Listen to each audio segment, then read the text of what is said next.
Welcome back to A Game of Fans and Swords. My name's Hannah. This, you can't see, is my March wrap-up. Now, I read a total of 19 books in March, so this is going to be a long video, so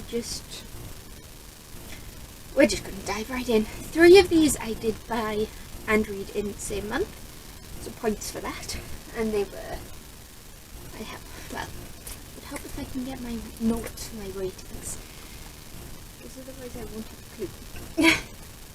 Right, so the first book that I read in the month was also the first book I bought in the month, and that is Death on the Nile by Agatha Christie. This is a Poirot mystery, and it was my first Poirot.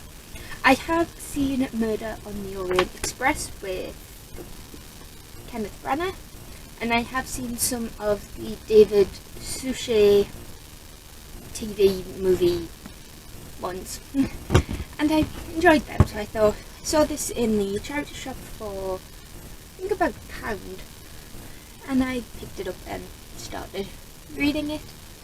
This follows Poirot as he tries to investigate a murder that's happened on a steamship in Egypt. We have a couple of characters. We have Lynette, Joanna,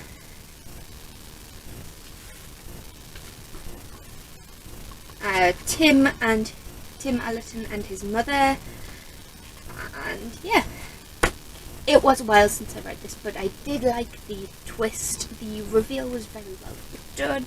I think if you did read a lot of mysteries, you probably would have figured it out earlier. But I gave this a 3.75, and it will be. Will I reread this? Probably. That's the question we have with ourselves now, isn't it? Then I have no idea the rest of this order. It was nicely put in, but then I had to get it out of the shelf for this video. So we have the 2 other books that I bought and read this month. We have Dragonskin by Karen Foxley. I gave this one a 4.5. It is middle grade, dealing with Pip, whose mother is in a bit of an abusive relationship. The abuse is off page, but somehow that makes it worse as an adult reading it. You know what's going on.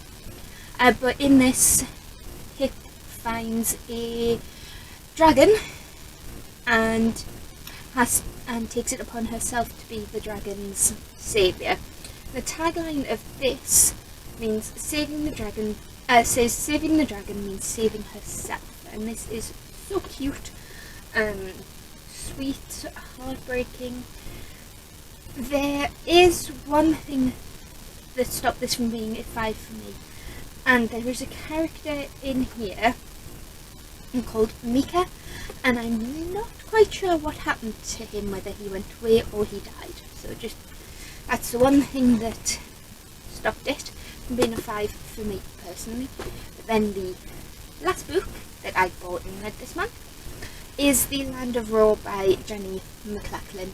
This is the start of the best-selling Ro series, and if the other 2 books are as good as this one, I can see why. This was brilliant. Twins Arthur and Rose used to play this game called Ro in their grandfather's attic, and they are spending the summer with him again before they start secondary school, so they are about 10-11. And then they find out through events that Ro was real, and the inhabitants of Ro struggle when the twins aren't there. So this is that, and it has dragons, which automatically makes it a plus for me. And even though I am not scared of crows or scarecrows, Croaky, the antagonist, the villain, is terrifying. Look at that picture. That is terrifying. And there are illustrations throughout, and there is a picture of Croaky in here, which is terrifying. So that got 5 stars. Now the rest of these books I did already own, so we're just going to dive right in. So we have Hidden Bodies, which is the sequel to You by Caroline Kepnes. Why can I never say her name? But with this being the sequel, I can't talk too much about it, but it did get a 4.75 from me. I enjoyed it, it just didn't quite have that shock value that the first book had, and maybe I spoiled myself by watching the show first. But this follows Jo, and Jo meets, in the first book, Jo meets Beck, and they fall in love. However, Jo is a stalker, and he becomes instantly obsessed with Beck, and Beck, or Guinevere Beck, isn't as innocent and clear-cut as she likes to present. So, this is the fallout and sequel to this, and I am so happy that Love and 40 are in these as well. I'm so glad they weren't just added for the show. Then we have House of Hollow by Crystal Sutherland, and my note for this one is creepy AF. This got 5 stars. It's so short, and it is body horror. I don't want to talk too much about it with it being a horror thriller type book, but we follow 3 sisters, Grey, Iris and Vivi. Iris is the youngest, Grey is the oldest, and Vivi is the middle child.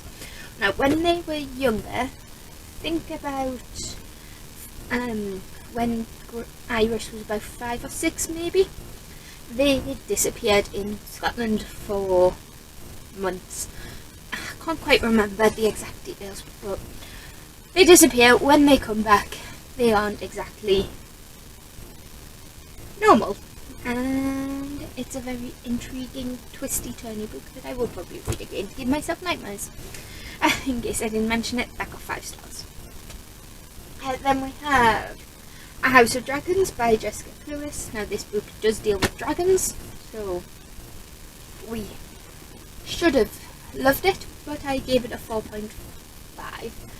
I enjoyed it, I just couldn't connect with any of the characters, because in this one we follow 4 outcasts and an heir, and how they are related to the 5 houses of Etrusia, and they fight to the death basically to become the emperor of that world. And I liked it, I did enjoy it, I'm just not going to reread it so it can go on the pile already.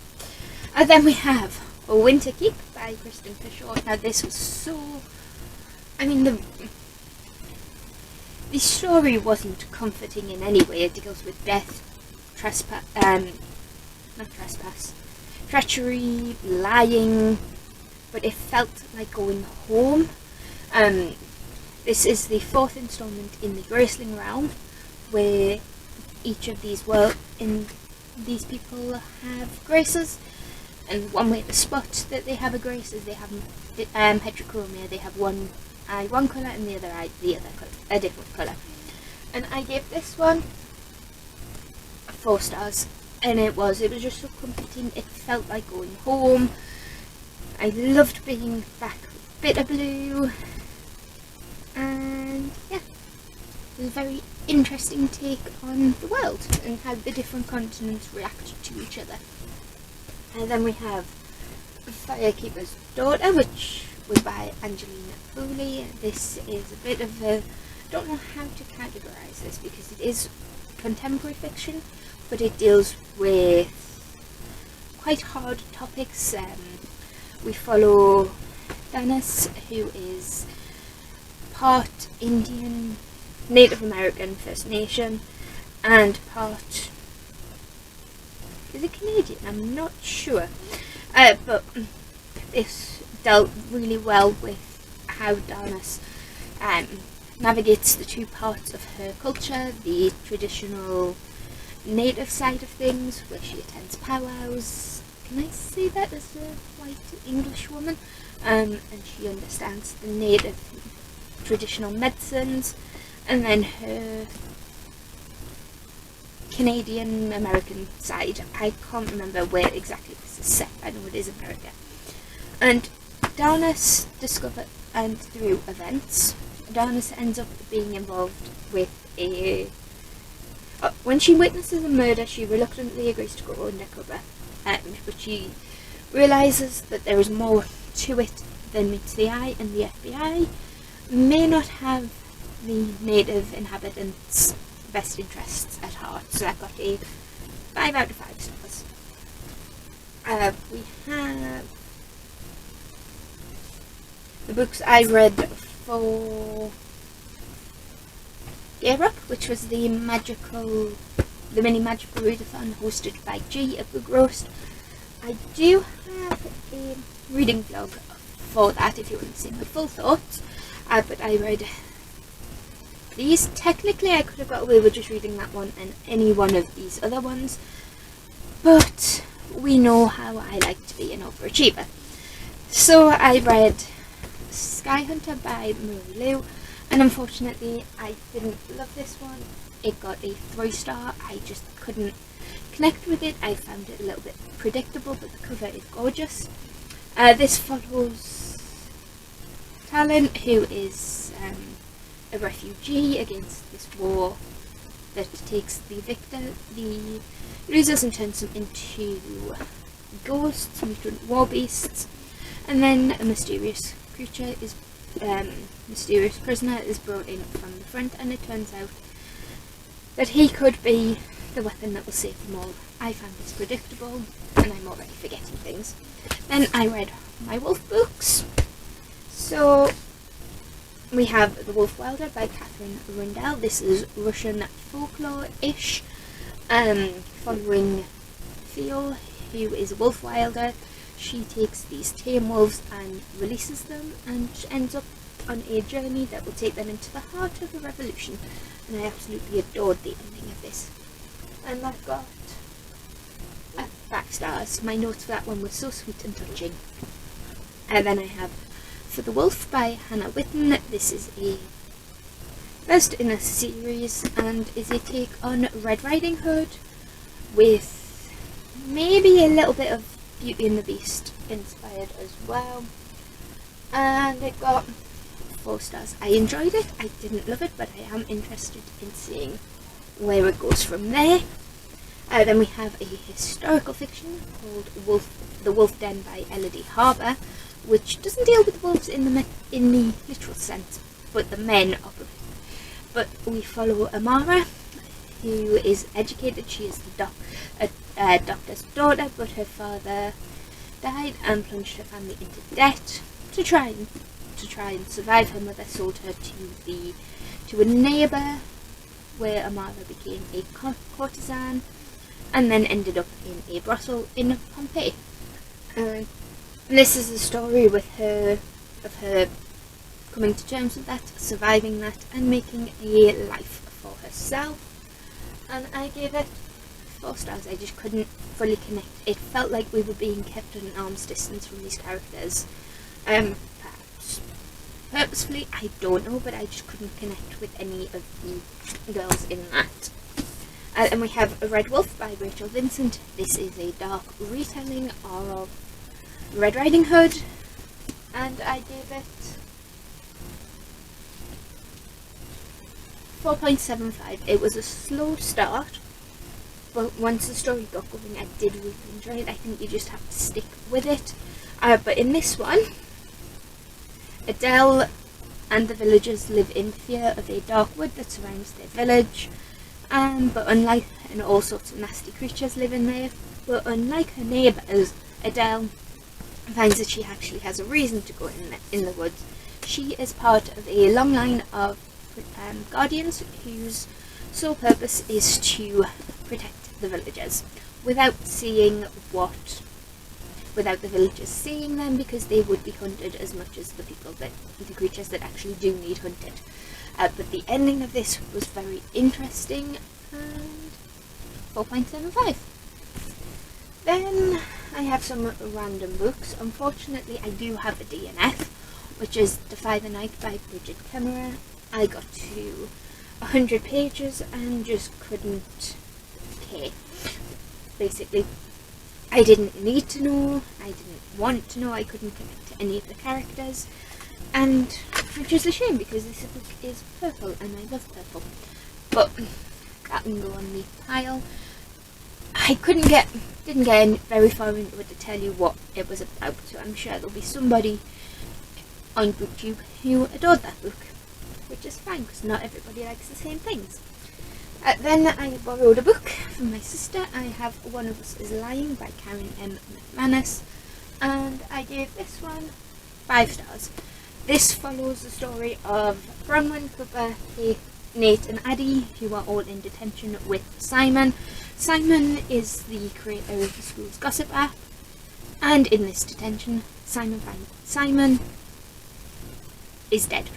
He dies in detention, and what happens next is the police investigation, the secrets that he held on the other 4 kids have come to light. I think I described this to somebody at work as Breakfast Club meets Pretty Little Liars, but a lot more sinister, a little bit more grown up in how it approaches things. So, in case you couldn't tell, it got 5 stars. I've had a very good reading month this month. Not just for the... oh, no, that doesn't go on that pile. Not just for the amount of books I've read, but the amount of high ratings I'm getting out of this. Speaking of a high rating, I gave Uprooted by Naomi Novik a 5 star.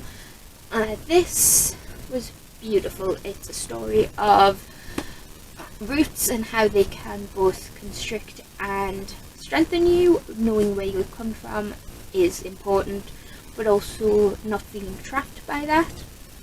In this we follow Agnieszka and the dragon protects the villagers from the wood. There's definitely a theme going on here. But the dragon protects the villagers from the wood, and in doing so, his payment for that is that he takes a 17-year-old girl every 10 years.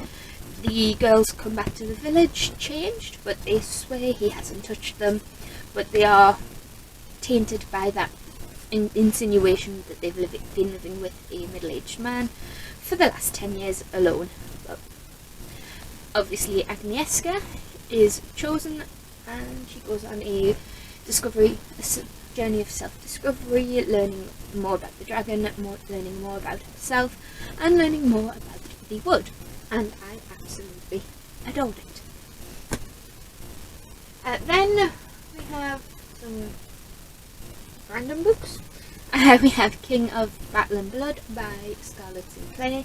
This was a steamy romance following Isolde, a human, and Adrian, the Blood King, a vampire.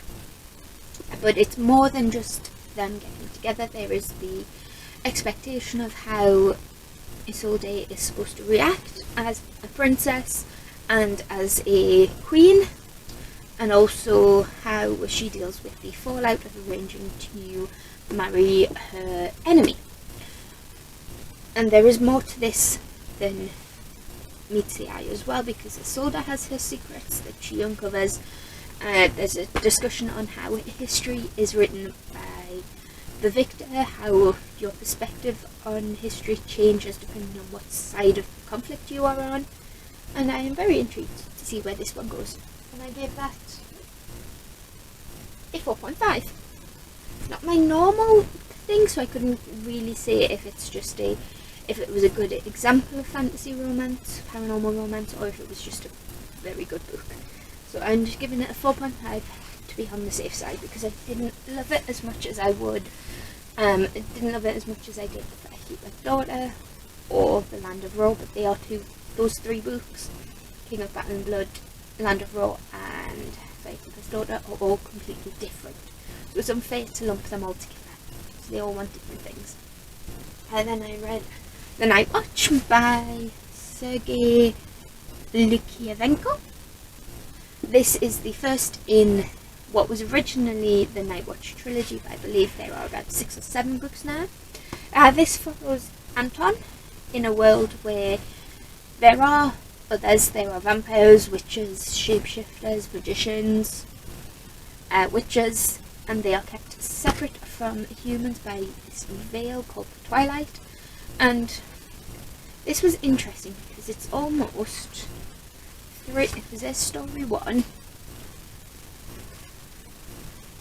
It's 3 interconnected, 3 novellas almost bound up in one book that all follow Anton, and I have a feeling that the Daywatch, which is the second, which I do own somewhere, follows a different character on the other side of the line, because Anton works for the Nightwatch, so he owes his allegiance to the light. But in the next book, I believe we follow someone who we follow Alice, who is a dark other, and owes her allegiance to the Daywatch. So that was a nice, interesting take on the whole vampire othered mythos almost, and I gave it a 4-star. Then the last book I read in a couple of hours really was Every Heart a Doorway by Seanan McGuire. This is the start of the Eleanor West's Home for Wayward Children series. This follows Nancy as she returns from an underworld, and nobody believes her. They think it's a delusion. Her parents want to cure her, so they send her to Eleanor West's school, but nothing is as it seems. There is all these children who do go to other worlds, but they aren't safe at Eleanor's school, as there is something or someone picking them off, taking bits of them. A character loses her hands, another character loses their eyes, and a third and final character loses their brain. So it looks like somebody is trying to build that perfect person, a perfect character, to get them back to where they used to be. And I enjoyed this. It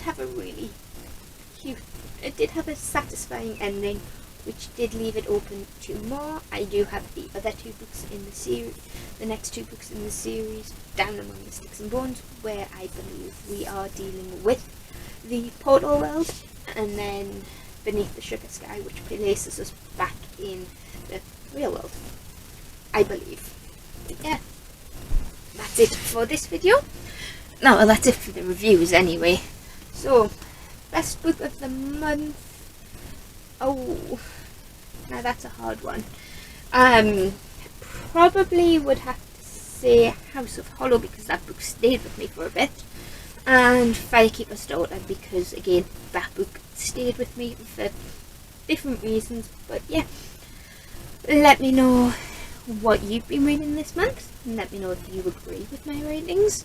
Let me know if you've read any of the books that I've been reading. Recommend things in the comments. I'm always open for a chat, and I'll see you in the next one.